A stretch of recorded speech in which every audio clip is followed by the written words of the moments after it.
Good morning, grade 3 students. How are you all? Today I'm going to explain chapter 12, lesson 2. How does force affect motion? In the previous lesson, I have already explained what is position and what is motion. When an object at its location is called position. When an object moves or when an object changes its position, it is in motion.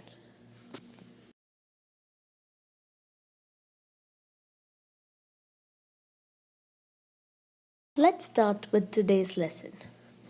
What causes motion? Did you push or pull on a door today?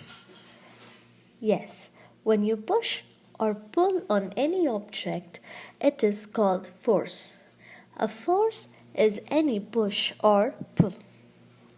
Force can make an object move or force can make an object change its position. Force can change an object's position or direction of its motion. When you push or pull on any object, an object position can change, means an object can move, or the direction of its motion can change, means the direction of an object that is moving can be changed. Look at these two pictures. First one shows that the boy is pushing the ball upward with his head.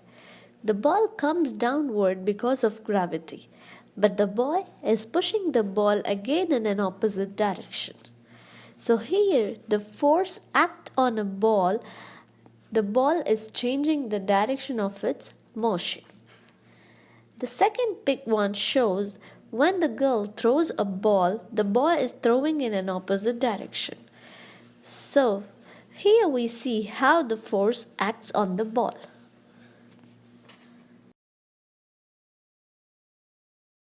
There are two different kinds of force, contact force and non-contact force. Let me explain you what is contact force. Look at the picture here. The force from a baseball bat can change the direction and speed of a ball. If the bat doesn't touch with the ball, this changes cannot happen. So contact force is when one object touches another object to give a force on it. For example, when you open the door or close the door, you must touch the door to give a force on that. Otherwise, the door cannot be in motion.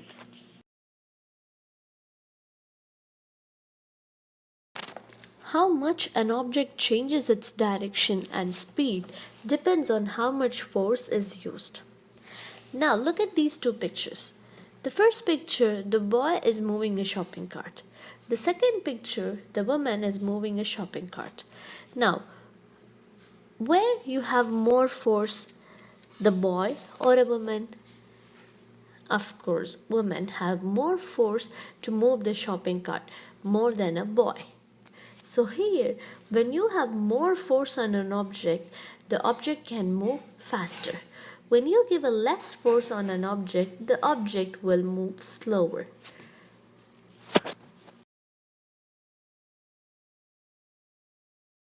Of mass.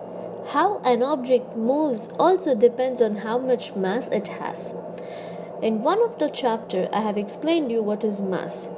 Amount of matter in an object is mass.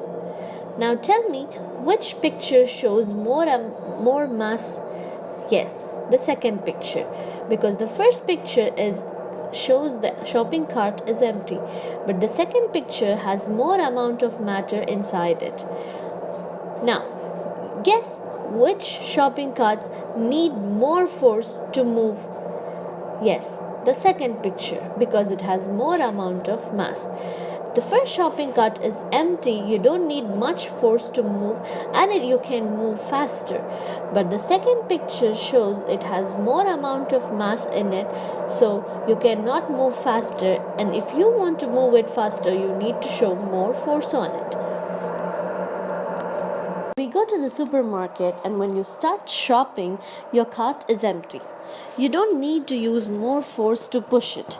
But as you fill the cart with groceries, it gains mass. You have to use more force to make it move. Friction. Friction is a contact force that goes against motion.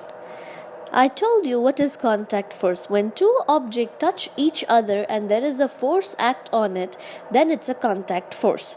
So friction is a contact force that goes against motion. Motion is moving. So what is against motion means stop. So friction can cause a moving object to stop or slow down. When you push your shopping cart on a floor, its wheels rub against the floor. It causes friction. Friction causes an object to stop or slow down. So here when you can move your bicycle really faster on a smooth surface, then it has less friction. Look at this slide. Which is easier to ride a bicycle on, the floor or the grass? Yes, of course on the floor. It will be hard to move your bicycle on a grass. Smooth surface produces less friction. Because the floor is smooth, you can move your bicycle really faster. But when you move your bicycle on a grass, it's too hard to move it faster, so your bicycle cannot move fast. So smooth surface produces less friction. Now in this slide, which is difficult to ride a bicycle on, the floor or the sand? Yes, it's too hard to ride a bicycle on a sand because the sand is rough. It can produce more friction when the wheel rub against on a sand. Because it's hard to move on a sand, it has more friction. Friction causes an object to stop or slow down. So here when you ride a bicycle on a sand, your bicycle can stop or slow down because of the sand. So the sand can produce more friction on your bicycle. If an object can move easily on other object, then the friction is less. If an object is hard to move on another object, then the friction is more. Think about the time you were skating or sledding and wanted to slow down or stop. What did you do? Yes, if you drag your foot on the ground, you can use a friction to slow your skating down.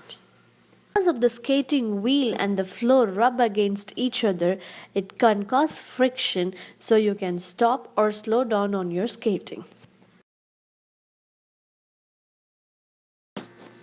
The rest of the lesson will be continued tomorrow.